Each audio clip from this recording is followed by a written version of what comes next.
Started. Once again, welcome to Natural Habitat Adventures Daily Dose of Nature, chatting over chai, India's beautiful rosettes, with expedition leaders Conan Dumenil and Surya Ramachandran. Guys, thank you so much for being here with us again today. Conan, I'll turn it over to you. Thank you, Colby, and hello to everyone who's joining us from home. It's great to be back here again and talk to you about a subject and particularly a species, I think, which both of us really love. We've been guiding for a while with NatHab now, and a lot of our trips also focus on looking for big cats. And this is a species that both of us enjoy looking down because it's such a joy to track them down, and you have some of the best encounters and great visuals, great pictures, opportunities of pictures of these wonderful animals. So looking for these cats takes us to different places across the country. And for today's webinar, we will introduce you to three of our favorites, and I will hand it over to you, Surya, to tell our folks what they have in store for today. Thank you, Conan. Okay, so once again, like Conan said, we're happy to see all of you and happy to bring an interesting new topic to talk about. It is midnight for us, but this is something really exciting, so we've woken up to talk to you about this. And the topic is right there in the slide in front of you, India's beautiful rosettes. So India's beautiful rosettes, what do we mean when we really say that? So for that, we have to look at these three pictures carefully, and all of us love cats. All of us like to see cats on safari, but there is always this one set of cats, at least for the two of us, which have stood out a lot more than the others. And those are the three cats that you see here. We will look at each of these three species of wild cats in detail in some time, but just keep an eye on the patterns that you see on the screen, and we'll talk more about it in the coming slides. So before we jump into talking about cats and all the cool things these cats do, I think it's important to have another beautiful overview, like a bird's eye view of the region we're talking about, which is India, which is the country we are both from. So there are two maps here. One is, of course, the political map on the right, which has all the cities and the political boundaries. We can ignore that. The reason India is special is the map to the left, which is the map of the subcontinent, which is basically the Himalayan mountains to the north. You can see like a wall rising above the flat area to the north, to the northern end of the country. And then, of course, you have the triangle that juts into the ocean to the south. So it is a multitude of habitats, and it has a whole range of national parks and wildlife sanctuaries. So there are 981 protected areas in our country and 104 national parks, and the rest of the data is there. So we're not talking about tigers today, so I'm not going to jump in more into the tiger reserves per se, but essentially it is the national parks and the wildlife sanctuaries which still harbor most of our wildlife, because we still are talking about a country with 1.3 billion people. And this population and the correlation with wildcats is far more relevant today than in any other days we've spoken about wildcats of India, because we're talking about some very, very interesting members of the Indian cat family. So what is the Indian cat family? What are the cats that make Indian wildcats? Do you know how many species there are in India? Do you know how many species there are in Africa as a continent? So this will give you, this is a beautiful illustration done by a friend of mine, Rohan. He runs this thing called Green Humor, where he does this beautiful artwork talking about wildlife illustrations and stories. So in Africa as a continent, we have 10 species of wildcats. And India, which is probably 1/8 or 1/6 the size, or 1/10 the size, I have to get my numbers right, the size of the African continent, has 15 species of wildcats. All of them you can see to the right: the tiger, the leopard, the Asiatic lion, the clouded leopard, snow leopard, fishing cat, jungle cat, lynx, all of them are there for you to see. But we are not talking about all of these cats today. We've already spoken about all the wild cats and the small cats of the Indian subcontinent earlier. we are talking about a particular set of cats which are of interest to us because of something visual that stands out in their pattern. And so interestingly, it is probably the most common pattern seen amongst all the wild cats in the world. So before we jump into that, before we even start talking about that, I think I'm going to invite Conan over to give you a little bit of a history of what makes an Indian wildcat and where it actually came from, and delve deeper into the topic that we have today, India's beautiful rosettes. Over to you, Conan. Hey, thanks. Yeah, thanks, Surya. I mean, I always find it helpful to trace back as far as you can, whether you're studying human history or natural history, to sort of see where it all started, to give you some perspective. So one of the ancestors for the modern day wild cat or domestic cat, as we know it, was an animal called the Pseudo, which large number of fossils have been found in Northern America and Europe. So where did we go from the Pseudo, which is probably 80 to 100, to 10 million years ago, to the domestic cat as we know today?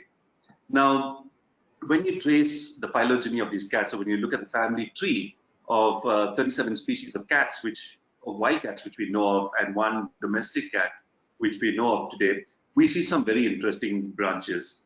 Now, our audience might or rather you might find some interesting or rather familiar names down on the extreme right column, some of these which probably you would have seen in your travels to different countries and perhaps even in your own country. But what I found interesting here, or rather piqued my interest, was that the genus of Panthera, which are the large cats which we know of the world, that is the lion, tiger, leopard, puma, and jaguar, the 5 big cats as we know them, branched off very early. So around about 6 million years or so, going back to fossil evidence of when they found, scientists were able to trace back where one of the earliest branches happened. Now, I'd like to draw your attention here to about 6.5 million years ago, where we had the first branch coming out, and that branch led to a stream of non-Panthera, but still large cats, non-Panthera cats like the Snow Leopard, the Clouded Leopard, and the Bornean Clouded Leopard. And then later on the line, we saw several species of Panthera. So here, going back to what we were talking about, a particular pattern of animals, a particular pattern of the pelage, or the coat, which we see, started off branching quite early. So one can only assume that from studying the lines of evolution, we see that there are certain characteristics that helped as the continents were shifting at that point of time. The Himalayas had already collided into the Eurasian plate at that point of time, so there was more landmass for animals to diversify. So around about that time, we're looking at adaptations in coat patterns and characteristics that happen. So what is this particular pattern we're looking at today, right? The pattern is called a rosette. Now, those of you who are a little bit more fashionably conscious than my friend Surya and I, because the only colors we wear are practically gray. Rosette, I remember my mother using this word when she used to make her dresses and so on, but these were little embroidered patterns of these little designs you put on clothes. For me, the rosette has always been something that I've associated with one of my favorite animals, which is the leopard. And I remember even as a small child, when people used to say, "Oh, the leopard has spots," so the term "the leopard cannot change spots." I used to correct like a small Mr. Know-it-all I was, and say, "No, it's not a spot; it's a rosette." So what is this rosette? So rosette is basically a floral pattern. Excuse me. We are familiar with it from various fields, from geometry, from textiles, from design, and so on. But in terms of natural history and biology, it represents a particular pattern on an animal's coat. And it's there for obvious reasons, and which has also made it a popular choice in terms of clothing or making a fashion statement. But if you look at it in the natural world, it's had its obvious advantages. Now, when we look at this pattern, it'll be helpful if you imagine it in black and white, because imagine a lot of animals who do not see, especially prey bases, who do not see in the entire color spectrum, various using various hues of gray, white, and black, with limited eyesight, and looking at these blotchy patterns amidst dense foliage, and you will begin to understand why this particular pattern is successful and has been successful for a few species, which we'll talk about later in the slide. So now, Surya, you mentioned earlier that it's probably one of the most successful pattern and has the highest density. Could you tell us more about that? Yeah, of course, of course. I really like this slide. I don't want to move away from it, but since you insist, we can go to the next slide. And yeah, this is a very pretty slide.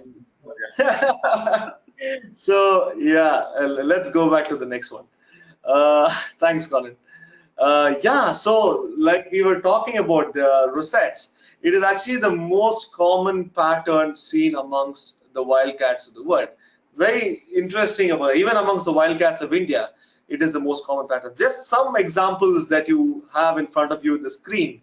Going from the top left is a leopard cat on the top left, photographed in the mangroves of the Sundarbans.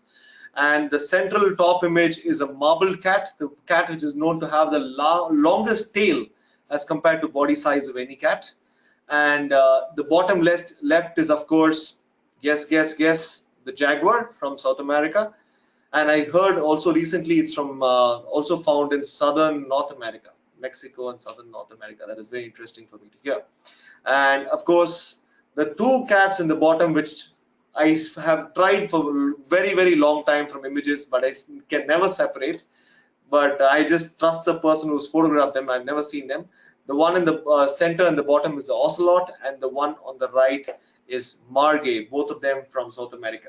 So we are actually talking about cats across different continents with a similar pattern, which is what Conan was talking about in his slide, where he was talking about the evolution of the rosette pattern and how it actually separated and formed a good lineage, which split further in the future. So to give you a better idea, let's look at all the wildcats of the world and try to find where the rosette is found over there. And to do that, I rely again on my friend Green Humor Rohan's illustrations. And you can see over here, if you just cast a general eye across all the species that are featured here, you can see how often you see the rosette. I mean, you can see it almost in every third or fourth species, and that's how important that. And it's not just a forest cat feature, as we will see in this presentation. It has a lot more to do, that pattern, than just the fact that it is found only in forest cats, or it's found in open desert species or mountain species or rock species. So it's there across. And just to narrow down our comparative analysis on the presence of rosette patterns, I'm just going to take the big cats of the world. So to the right, you can see the big cats of the world. You have 9 species that are featured over there. And of the 9 species, you can see that 5 of the 9 species have rosettes. And it is a very important indicator of the success of this pattern and over other patterns, and also important indicator of the fact that patterns are as more important than an unpatterned cat. So it has its advantages for sure, but the rosette also plays a very important function for us. It also helps us separate species. I mean, the rosette is probably, as you can see to the images to the left, the rosette is probably the most sure shot way of separating a jaguar and a leopard. So if you compare the two images, I mean, of course, if someone's going to get a view of the landscape that the leopard or jaguar is photographed, or if someone can get a view of the shape of the head, yes, there are a couple of features, the shape of the forehead, but in multiple angles, the best way to tell them apart is the rosette of the leopard doesn't have a central spot, whereas the rosette of the jaguar comes with a central spot. So this rosette, again, is not a common thing. It is something that has evolved differently in different species. But the core of it, like Conan mentioned, is the fact that it's a floral pattern which has evolved to form different shapes and different meanings in different walks of life and in different species of cats. So now let's start focusing on exactly what we want to talk about. And to do that, I want to get Conan back over to introduce the 3-star species of rosetted cats of today. Yeah, thanks, Surya. It it was a hard one choosing this. When we were discussing the presentation, like, should we include the small cats? Should we focus on the large cats? Where do we draw the line? But I think for the scope of the webinar being just an hour long, we focused on 3 large cats. 2 of these cats are we've seen before, and one of them is close to heart, and one of them is on the bucket list for 2022, or maybe later half of 2021 if we are able to get out and go out a bit. So the 3 cats which we want to introduce you to today is the snow leopard, the clouded leopard, and the Indian leopard. 3 very different characters in their own right, 3 very different habitats. One of them can adapt to a variety of habitats, and also we'd like to bring your attention to the different coat patterns. Now, each of these patterns, the leopard we all know very well, the personification of what a rosette is. Moving to the clouded leopard in the middle, we see them, the rosettes get a lot bigger, has almost a 3-dimensional view. In fact, on the body, it's bigger, it's blotchier, and has sort of plays with the light because of the habitat they live in. And then we look at the snow leopard, which is grayer. It's not, the rosettes are not well defined as you would find in a leopard, but of course it also serves its own purpose. So let's look at these cats in detail, and let's start with the snow leopard, from a man who has seen quite a few of them and spent a lot of his time looking at these animals in the wild. Thank you, Conan. Yeah, it's always fun to talk about snow leopards. So yeah, to talk about snow leopards, we have to first go towards where they are found, which is the extreme north of the country, which is a region called Ladakh, which is to the north of the Himalayas. That's where we go to look for snow leopards. Even the NACAB tour comes there to a place we all work in to look for snow leopards in the landscape. And again, why are we talking about the snow leopard today? Because it's one of the 3 rosetted big cats of the country. And there are some really, really cool, interesting things to know about the snow leopard. One is, unlike other leopards, it lives in a treeless landscape. How does a patterning of a cat help it survive in a treeless landscape?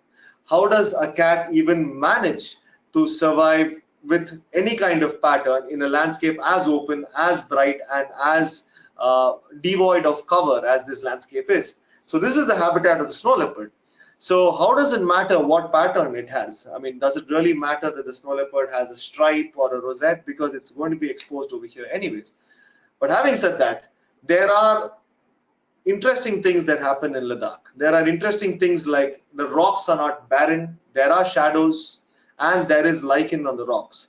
All of these patterns play in to help the snow leopard blend when it's not moving with, like, in plain sight. It doesn't have to actually find cover to blend in.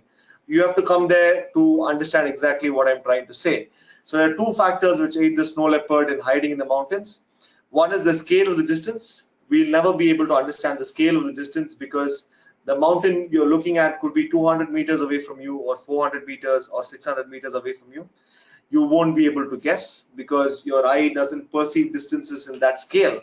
And the other thing is the fact that there is lichen, there is shadows, there is some debris. All of those put together can really, really blend the snow leopard in the mountains. That's a typical snow leopard habitat that you're seeing over here. And apart from the fact that the snow leopard has a good habitat here, the reason why there are a healthy number of snow leopards in this region is because of the prey species. And the prey species here, the primary one, of course, is the Asiatic ibex, which is the 2nd largest species of wild goat in the country. And if you look at this photo, you can really understand what I'm trying to say with regard to the lichen on the rocks, the shadows, and the unevenness of the terrain. So that even if the snow leopard is out in the open, it can be very hard to spot because of the scale of the landscape and the patterns that it moves through. So the Asiatic ibex is the main prey base, the only goat species in the area. And the two other prey species that are there in the snow leopard's habitat are two species of wild sheep. One, of course, is the blue sheep or the burrell, which you see to the left, and to the right is the urial. So again, goat, sheep, typical difference, of course, is that the males have a beard, whereas the sheep, the males don't have a beard. Of course, there are other differences, but let's not get into that today. But you can see that the sheep can be separated by the shape of their horns and, of course, their fur pattern. So all of these species are very well adapted to living in the mountains, just like the snow leopard. So how does the snow leopard actually have an advantage? How does it even manage to overcome and outmaneuver and overpower prey species such as the ibex, burrell, and urial, which all of three are much larger than snow leopard? To do that, you have to take a closer look at the snow leopard. And I think this picture is one of the best examples to look at because it was clicked by me, number one, and it's a good representation, number two. So here you have the typical camouflage that I was talking to you about. This is a zoomed in picture. But if you imagine looking at this on the side of a mountain, you will definitely not see the cat moving. So when you have such a close-up view of the cat, you can see multiple features. One is, of course, the thick fur. So the rosette in the snow leopard is not really diffused. It is just appears diffused because the hair is extra long. The winter coat of the snow leopard is extra long. The first striking feature that you see with the snow leopard is the super long fat tail, like a cylindrical tail. Of course, the first thing that comes to our heads when you look at such a long tail is balance, that the snow leopard requires a lot of balance when running down a mountain slope, chasing a herd of ibex. But more than that, there's a theory called allotropy, which is basically heat dissipation. So the larger the surface area, the larger is the heat dissipation.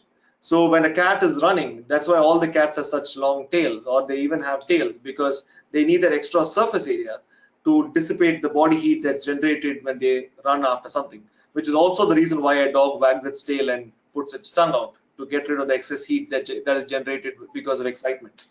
So apart from the tail, you can see that it has a very, very short-legged stature. It is actually very short-legged because it needs to maintain a low center of gravity to maintain a better balance in the cliffs and mountain slopes that they run at really high speeds after prey. So these are some of the features. Apart from this is, of course, the tiny openings in the ears to conserve energy and to conserve body heat when they are not really running after prey. So there are multiple features here for the snow leopard designed to make it perfectly adapted to this landscape. But of course, the first thing that comes to mind is camouflage and the rosette. So there are some very unique facts about the snow leopard, apart from its general anatomy and stature. And one of the things that I think stands out more in the snow leopard than in any other cat I've come across is the fact that if you look at the lions in Africa, the tigers in India, the jaguars, any cat species that you take, they will always mate when the female is in heat. So if the female has cubs, a new male comes in, he can eliminate the cubs, and he can make sure that the female is ready to mate and bear his own cubs. But with the snow leopards, it doesn't happen that way. This is one of the most interesting things I've noticed about snow leopards.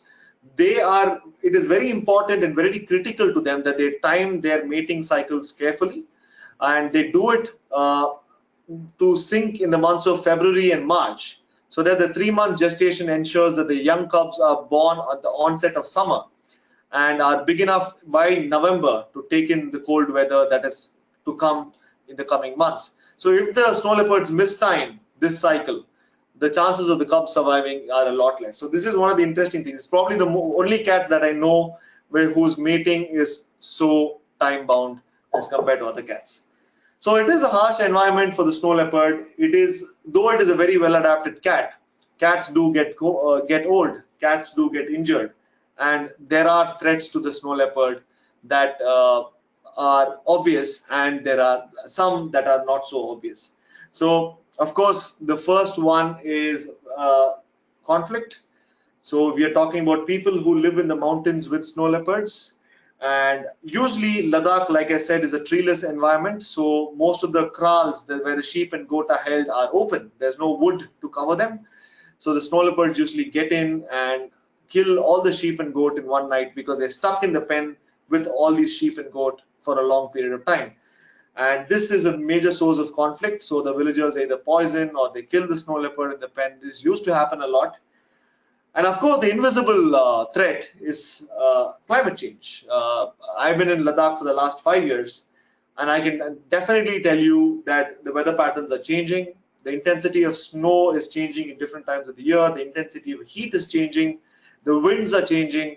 And with this, what is happening is the grazing patterns of the herbivores are changing. Along with that, the movement of the snow leopards are changing. So a better example of this will be presented by Conan later in the talk.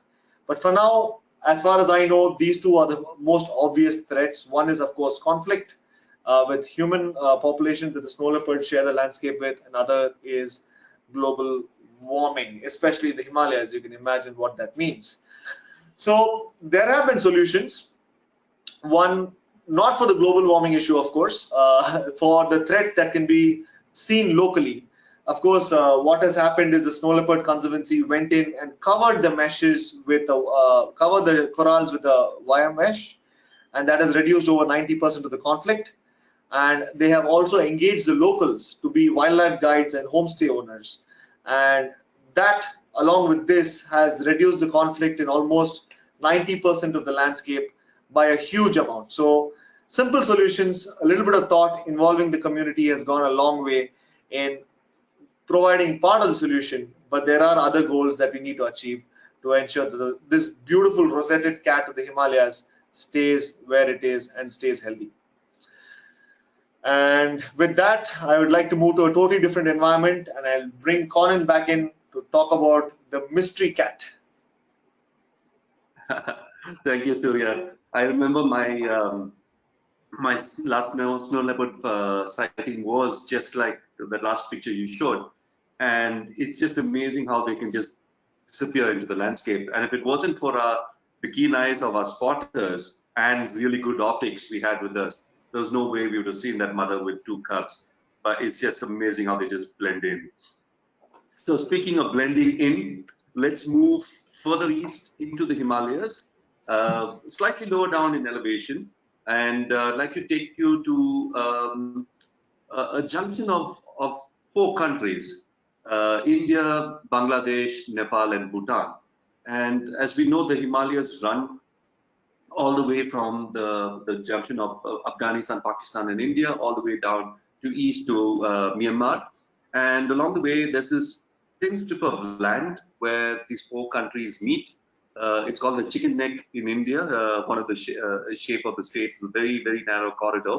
And in this small corridor, we have this lovely tract of forest, foothills. They're moist, they're deciduous, evergreen in some parts, and broadleaf forests, and a national park there called Singalila. And the reason why we go there is to see this beautiful cat. Now, this cat is almost the stuff of legend. When you talk about clouded leopard, they're very rarely seen. We have tried several times, both Surya and I have, in the same region, but I've come up unlucky because it's such a phantom. When we saw the ghost of the Himalayas, this one I think would be the phantom. It'll be there, it's there, it's not there. You can't see it. Now, this cat very similar to the snow leopard in terms of using its coat to blend in. And I just like to pause on this slide here for a second, so you have a better look at its coat. Now, excuse me. As I said earlier in the presentation, it gets more blotchier, the coat. The rosettes expand a bit more outwards and have larger patches. And when you imagine the habitat it's in, and this is a great picture by a friend, Kalyan, who spent some time shooting these animals out there with his camera. It's a lovely representation of what the animal in its habitat. So you've got these broadleaf forests, they're moist, it's got a lot of leaf litter, high canopy trees, secondary storied forest as well. So very little light actually reaches the floor, and whatever light actually reaches is very, very dappled, as you can see in the pictures behind you. There's little patches of light that fall in on the forest floor, and this animal is believed to hunt the forest floor during dawn and dusk, and at night as well. And you can imagine it must be totally, totally invisible in this forest patch. Now, the the clouded leopard spends a lot of time up in the trees. It's probably the most arboreal of all the cats we're going to look, but definitely more than the snow leopard for sure. But it spends a lot of time up in the trees, and it's known to come down to hunt and then also take its prey up to the trees and rest. And they're so acrobatic they can live on a branch for practically the entire day. So what does a snow leopard, what does a clouded leopard prey on? What are its main sources of food? So because they are arboreal, they're known to take down macaques, big-tailed macaques, and langur in some places in Thailand. A scat analysis actually showed clouded leopards take down individuals from a troop of big-tailed macaques. And otherwise, a commonly found smaller deer in these forests is called the muntjac or the barking deer. And these are animals that are about 15 or 20 kilos. They're a small deer, probably slightly larger than a porcupine, to give you some reference of size, or a big pig if you've been in Africa, but little stockier than that. And this is one of the favorite prey of the clouded leopard. Another iconic animal which is found in the same forest is the red panda, also known as the firefox in some folklore. And this is an amazing animal and warrants a webinar on its own. And the reason we have such a cute picture, just to put it into perspective, that this is also an arboreal animal, but spends a lot of its time up in the trees and is a prey species for the clouded leopard. So being very stealthy, and the red panda can be quick. They are very agile on trees, but this just goes to show how stealthy the cloud leopard can be. And as far as I know, I don't think there's been any visual documentation of them hunting pandas, but regularly people have seen kills and evidence show up in the sky. Another animal which they constantly prey on, and this is a ground-dwelling bird, the camouflage pheasant, which is a medium-sized bird that lives on the ground. They're usually found in groups of a single male. The picture you see here is a male, and they might have 2 or 3 females with them. They're constantly digging up the forest floor underneath because looking for food, and that's when they are also hunted by the clouded leopard. So as you see, it's a varied diet. A lot of animals can be small to medium size because it's a large cat, but it's the smallest of the large cats. So they form a niche in the overall system where they take care of the smaller or medium sized animals, and like other leopards, they can be very opportunistic and hunt anything that comes their way. So it need not always be a large prey such as a barking deer, but can also go to peafowl, caliche pheasant, smaller ground birds as well. Now, one of the coolest things I think about the clouded leopard is the fact that it's sort of a cross between a monkey and a cat, or a monkey cat, and it is all of these leopards we're looking at today are incredibly agile, but I think when it comes to being the gymnast amongst the group, it's probably the clouded leopard. Now, this comes with some special adaptations. Now, the clouded leopard has a very unique feature of that its back ankles are double jointed. Well, its back ankles can rotate almost all the way, and its front ankles are double jointed in a sense. So it gives it a lot more agility and mobility on branches. They're known to climb down head first, coming down a tree, and which is obviously very useful when they're looking at prey on the forest floor and if it's stalking. They have incredibly short legs compared to a cat, so very short stance, but incredibly powerful claws that go along with these short legs that help them climb.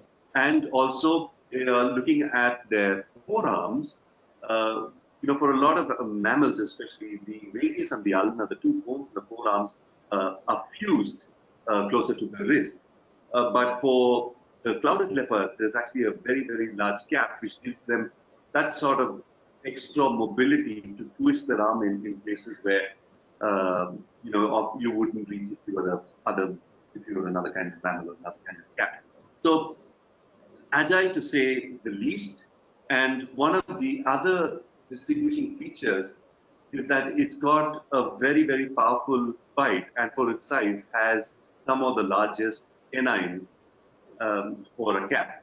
Now, if you go back to the chart which we looked at the beginning of where the cat started splitting up, now think about the saber-toothed cat sort of before the ancestor and how close this one, the clouded leopard, was towards the saber-toothed cat. Now, if you look at the skull, in the inside picture on the left, you'll be mistaken that it's a saber-toothed cat, but it's actually that of a clouded leopard.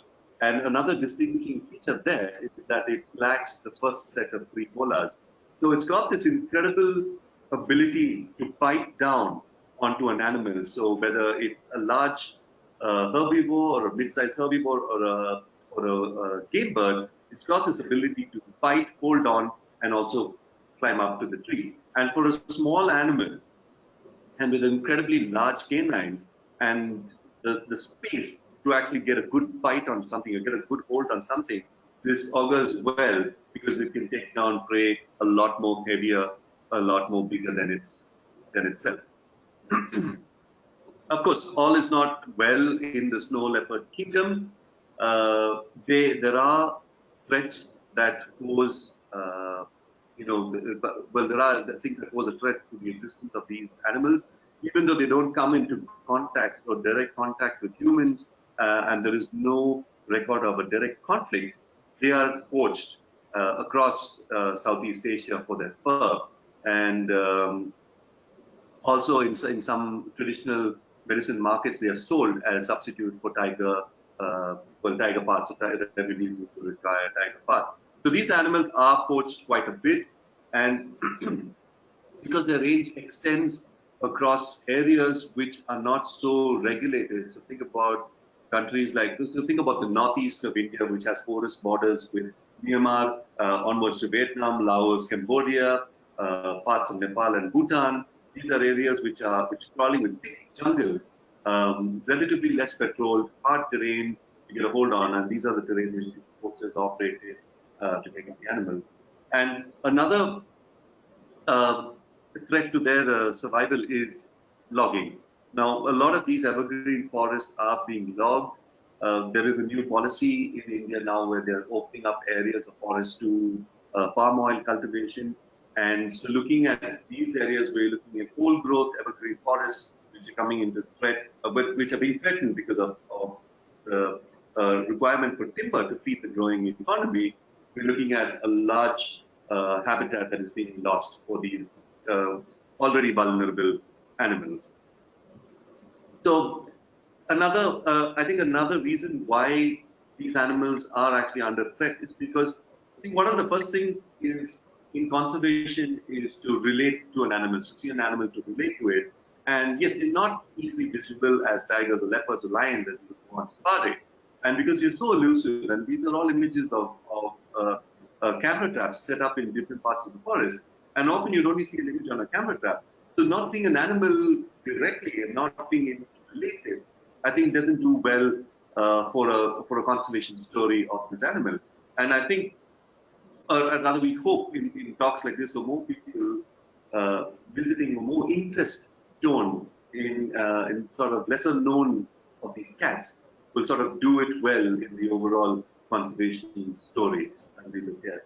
Okay. So with that, Surya, I'd like to hand it back over to you. I think we are also on the clock here. So will you tell us about our last, probably, well, I don't know if it's favorite, but definitely rosette, which we all love. Thanks, Conan. I'm loving that last slide with all those different patterns of the clouded leopard coat. Just gorgeous. I mean, you know my story. I spent 20 days trying to find one, and I didn't even come close to finding a track or a scat, because like Conan said, they're entirely arboreal, and the forest floor is covered with so much leaf litter that it's very, very hard to find even evidence of clouded leopards moving around in the areas that you are exploring. It's difficult, but I think we'll get there eventually. So yes, final 21st century cat, of course, is the Indian leopard. So for this cat, the map is very different. You see those 3 red spots that we have marked out on the map? Those are the only 3 areas, which is the highest parts of the Himalaya, the sand dunes of Rajasthan, and the mangrove forests in our coast. These are the 3 areas where leopards aren't found. Otherwise, the Indian leopard is found all across the country in various habitats. In fact, I'm going to show you one picture now that I kind of makes it very clear how far the leopard can go to survive in new, strange places. This is the picture of a leopard outside the city of Mumbai. Not outside, I'm sorry, inside the city of Mumbai. There are about 25 to 26 leopards living inside the city. And if you look at some of the leopards just around the city, I think the number can cross to 50 to 60. It's a very, very healthy population of leopards surviving there. How they do it, we'll talk about in a minute. But before that, we need to understand what a typical habitat of a leopard is. So for that, the next picture will make it very clear what you imagine the world of a leopard to be. So here you can see a leopard to the bottom left, perched on a rock amongst the dense forest with grasslands, lot of prey, lot of cover for them to ambush their prey, lot of cover for them to get away from tigers, move around unseen in the forest. So that is the typical leopard habitat that we all know, at least in India. And then the next slide puts it into perspective of where all they can be found and what are the areas that leopards have colonized or have managed to survive despite the fact that their natural habitat is lost. One is, of course, the deciduous forests of central India, which we do the Grand India Wildlife Tour to. But apart from that, the leopards of Bombay, the leopards in fields, agricultural fields of sugarcane, wheat fields. There are leopards in all these areas. There are leopards which survive around irrigation canals because all they need is water, and they're able to find their prey around and survive in such new habitats. And if you really think this is cool and this is awesome and this is extreme, you should really look at the next slide to put the world of the leopard in perspective. So these are not snow leopards, though, yeah, you can call them snow leopards, but they're not snow leopards. These are actually leopards that have survived in certain parts of the Himalayas in 6 to 10 feet of snow. And they hunt prey over here and survive here in the most extreme conditions. So you saw a leopard inside the town of Mumbai. You saw a leopard in dense forests. We saw a leopard in the irrigation canal. We saw leopards in sugarcane fields. We saw leopards in deciduous forests. Now we've seen leopards in the snow world. That is how extremely adaptable they can be. They're the smartest of all the cats. I don't think anything can take it away from them. But the interesting thing is they're not just surviving, as the next slide will show. They are actually thriving in these areas. So they can actually survive on bare minimum. Look at this picture. There's a leopardess with her 4 cubs surviving in an old quarry. I mean, it's like a granite hillocks, and that's it. There is no forest, there's no prey, and these leopards are able to survive here. I mean, if you talk about leopard prey, if you go to a healthy forest, which you can see, the main prey of leopards is monkeys because of their arboreal nature, which is the langur monkey that you see to the left, and of course, species of deer. These are the traditional prey for the Indian leopard in its habitat. But when that habitat is being questioned and leopards are being forced to the extremes, they can survive on pretty much everything. In fact, most of the leopards in Bombay and even the leopards, the leopardess you saw with the 4 cubs, they will all be surviving almost on a 60 to 70% diet of dogs and domestic pigs and sometimes even rats. In fact, Conan was telling me of a leopard cat that he came across with beetles all over this cat. I mean, the leopard was feeding on beetles. So they will go to any extent to survive. And not just survive, let me remind you again, to thrive.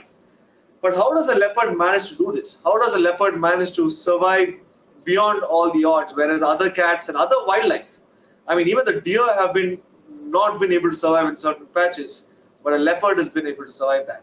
To understand that, you have to really understand one of the coolest things about the leopard. Of course, the tiger we talk about is an adaptable cat. We all say it is adaptable, it is a very intelligent cat. But one big disadvantage of the tiger is its large size. It cannot really stay that invisible in alien terrain. But a leopard can, because of its smaller size. It is smaller, stocky, it is almost 1/4 the size of a tiger. So it is definitely built to survive in a wider range of habitats than a tiger does. But of course, coming back to the core of what we are talking about today is a rosette. And the leopard's rosette is its biggest strength. It can camouflage it over multiple habitats, multiple lighting conditions, multiple backgrounds. It is almost like an invisible cat unless you really have good eyes to pick out the movement of the cat. If it stays still, even for an expert, it can be very, very difficult to pick out a leopard when it's hiding in the bush or even sometimes in plain sight. But the rosette is not a constant for all leopards. There is a small percentage of leopards that have deviated forcibly by mutation to form different patterns. So these are 3 examples that we have come across in India also. Of course, we all know Bagheera, the black panther, or the black melanistic leopard on the left. So let me make it clear, these are all basically just different kinds of pigmentation on a normal leopard. These are not different species. So the black panther is just basically a leopard with a lot more melanin or black pigmentation on it. The one on the top right is an erythristic leopard, or the pink panther as it was popularly known. So that is what you're seeing on the top right, a very reddish looking leopard. And the bottom right is the coolest of the lot. This is from South India. So this is a leopard, it's called a pseudo-melanistic leopard, or a leopard that's in between a black panther and a normal leopard. And I think that's the coolest pattern of any wildcat I've seen ever. That pseudo-melanistic leopard. I think there were 2 of them surviving in the Western Ghats of South India for a while. I don't know if they're still there. We only know about them from camera trap evidence. And that's the leopard that's the story of the leopard's coat. But again, for a big cat surviving and pushing its boundaries next to humans, there is obviously going to be issues. And one of the major issues for the Indian leopard, of course, is conflict. So leopards are increasingly coming into contact with humans, and there have been casualties, of course, a lot more on the side of the leopard. Humans have lost livestock and their dogs once in a while, but ever so often there is a human casualty that happens. But this is mostly because of the loss of prey and the lack of food and the loss of their habitat. Another big concern for the leopard in India or anywhere else is the fact that it's very, very hard to identify individual leopards. Like tigers, we talk about the stripe pattern, which is very distinctive. But for a leopard, it's very hard. So it's very hard to actually know how many leopards we have. We need to know how many we have to know how many we are losing. And to add to that problem, a lot of the leopards, like Conan mentioned with the clouded leopards also, a lot of the leopards are hunted and their bones are mixed up with tiger bone and being sent to different parts of East and South Asia, where they are used in traditional medicine. So we actually don't know. We think we have a lot of leopards in India, which is possibly true, but we don't know how many there actually are and at what rate they are dying out. So it is an animal that has managed to survive till today, but what the future holds in store for the leopard, we don't know yet. And that is the last rosetted cat that we were talking about today. And I think I'm going to pass it back to Conan to bring about some pretty interesting facts about each of these cats before we reach the top of the hour. Thanks, Surya. You mentioned knowing numbers, which is important to knowing where things stand.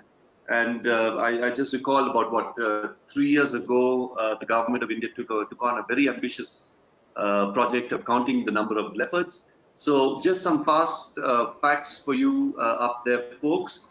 The official number of leopards in protected areas around India, this is the entire gamut of protected areas, is roughly about 13,000 leopards. Of course, it could be double that, it could be triple that, we don't know.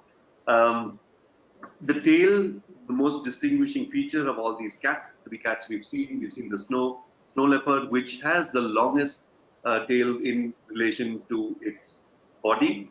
And of course, Surya mentioned what it's used for. The cloud leopard's tail also is used for climbing and balance, but is a lot shorter. Like I mentioned earlier, the most agile out of the lot is the clouded leopard, thanks to their rotating ankles and this counterbalance tail. Another interesting fact about the 2 smaller of the leopards is the fact that they can't row. So unlike the other big cats, unlike the cats in the Panthera genus, these cats can't row. So they lack the physiology to produce a row, but they can make a multitude of sounds like purrs, chuffing, mews, etc. Right? Surya, you also mentioned that the rosettes are individual, but not easily spotted as a tiger. And I can tell you, folks, that years after going into the forest, we probably are able to identify individual tigers because we've seen them a lot and we know the patterns. But with the leopard, it makes it harder. Though in theory, each rosette is obviously different. Now, just looking at a size comparison, the Indian leopard, of course, is the larger of all 3. Adult males can grow to about 75 kilos in weight. The females can be about little more than half that size, which is true for all 3 leopards. The males tend to be a lot larger, almost double the weight of the female. The snow leopard is slightly smaller. It can get to about 55, 60 kilos, a large male. And for the clouded leopard, a large male can be between 20 to 25 kilos. So this chart will give you the size. Pay close attention to the skull as well and that specific structure we spoke about, especially for the clouded leopard. Now, there is one place which I will get to in a second. There's one place, possibly the only place on the planet. Maybe there are a couple more where where the possibility of seeing all 3 of these cats together. But before that, Surya, you were mentioning, how the landscapes are changing, how global warming is influencing. And just want to quickly throw in this picture there. Here is something, it's like we've reversed. You're looking at a snow leopard in a wooded habitat, which has obviously come down from its home range.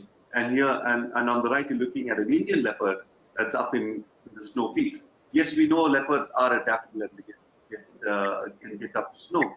But here we're looking at animals in their range, which are either being pushed up or pushed down, either due to habitat loss, global warming, and climate change in general. So these images, which are now showing up on camera traps, just give you, something to think about. But then going into an area which by its nature, it is the 3rd largest national park, 3rd largest reserve in India. It's about 2,000 square kilometers roughly, and occupies a huge altitude near range. So we're starting at about 400 meters to about 4,500 meters.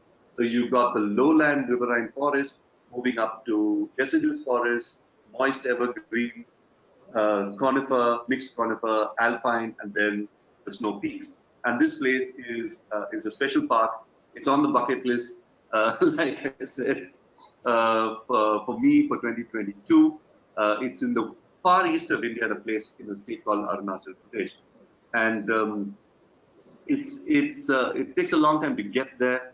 The terrain is pretty much harsh, but it's definitely worth visiting. And it's not just the 3 rosettes. Now, interestingly, this park has one of the highest diversity of wildcats in the world. So you also have tigers that transit through this park. You have the golden cat, you have the leopard cat, jungle cat. So that's how many cats we got now, Surya? 8 cats, possibly. And yeah, we have marble cat, rusty, and the marble. Yeah, Rusty spotted cat. So there's it's a jackpot of cats in this park, and I think not much has been studied, but I think it's an interesting area of study. if we were to look at how does this park support so much density. So yeah, so just want to leave you there with those three images of three cats in their different landscapes. Just another last comparison to look at them. And Surya, I'll leave it with you for closing comments before we hand it over for questions. Yeah, thank you, Conan. I mean, basically, they're really cool cats. I mean, I don't want to say more about them. And we think we know a lot. We know a lot about leopards. We think we know a lot about snow leopards. But there are times when they surprise you. And one such incident was this. We think the leopards are a shy cat. They will not go for very large prey. But this young leopard we came across once hunting out in the open amongst a herd of gaur, the largest wild cattle in the world. An adult male weighs over a ton. And this leopard was hunting at 10 o'clock in the morning out in the open, trying to get a calf from amongst the herd. I don't know whether this was because he was young or bold, but he did manage after 3 to 4 attempts, every time being chased away by the adults.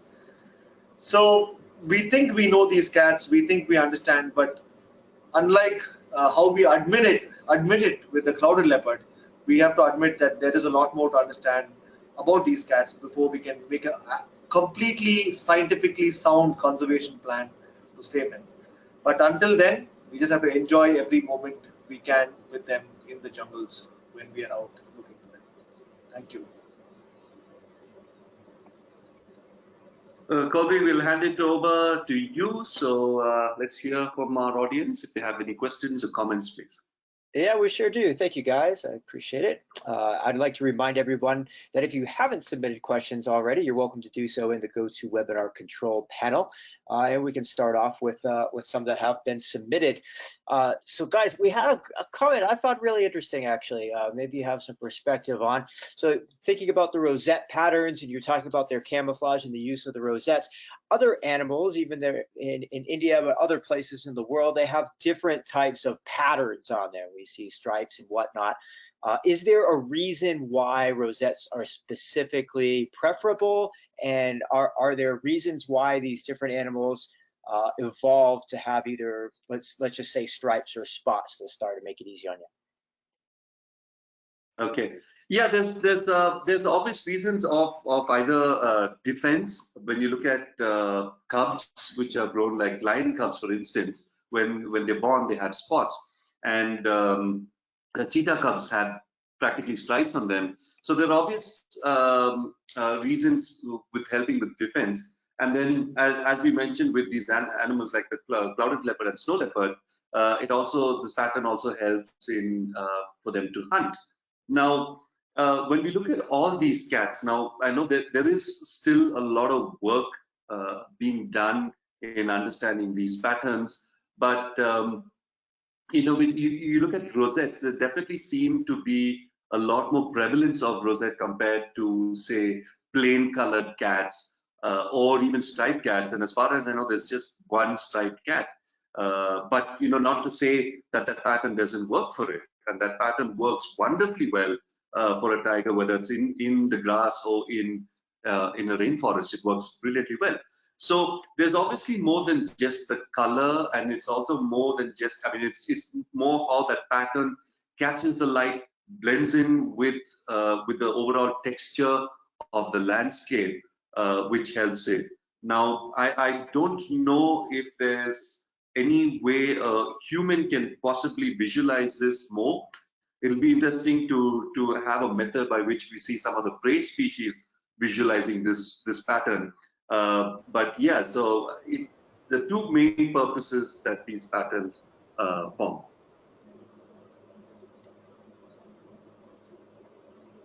Great, thank you. You're talking a little bit about leopards. A few people were curious, is there a difference between African and Indian leopards? Yeah, there is actually no difference, but the geological isolation has made different subspecies. So the Indian leopard is a different subspecies as compared to the African leopard. Same with the Arabian leopard, the Javan leopard, the Balinese, not the Balinese, south, there's a Amur leopard. All of those are different subspecies, but the leopard as such in Asia and Africa is one species. Yeah. Okay, very good. And then, it's hard to tell without being present on these trips, but do any of these large cats make noises? Are they vocal? Oh yeah, very often you'll hear them. Tigers, in my experience, tigers have been the most vocal, especially now that we've seen that the mating season of tigers is kind of spread out through the year. So there are several points on different trips you might hear a vocalization between male and female, or contact calls as we call them. It's sort of a deep, mournful call, if you can recall an African lion, but a little bit more melodious for a tiger. A leopard's call is more guttural. In fact, that causes sort of the hair on your arm to stand up. And for a cat that size, the call is like, I think, way above its proportion. It's a very deep, sawing, sort of very guttural, reverberating sound. That's the best I could do to describe it in words. And snow leopards and clouded leopards obviously have different other vocalizations. The clouded leopard have a variety. They can do a chuffing sound. They have a mewing sound, which is a contact call between a potential mate. And Surya, you want to tell us about the snow leopards? Yeah, I'd love to. I mean, I'd love to hear a clouded leopard once. I don't think I've ever heard, I don't know of anyone who's heard a clouded leopard for sure. But yes, there is data from captivity which says they make chuffing and mewing sounds. But I'm not sure about any evidence from the wild as yet. But the snow leopard, interestingly, is probably the quietest of the big cats because their need to communicate across vast mountain landscapes is mostly done by scent. And the only time, like I said, they seek each other is during the mating period, which is February, March, and early April.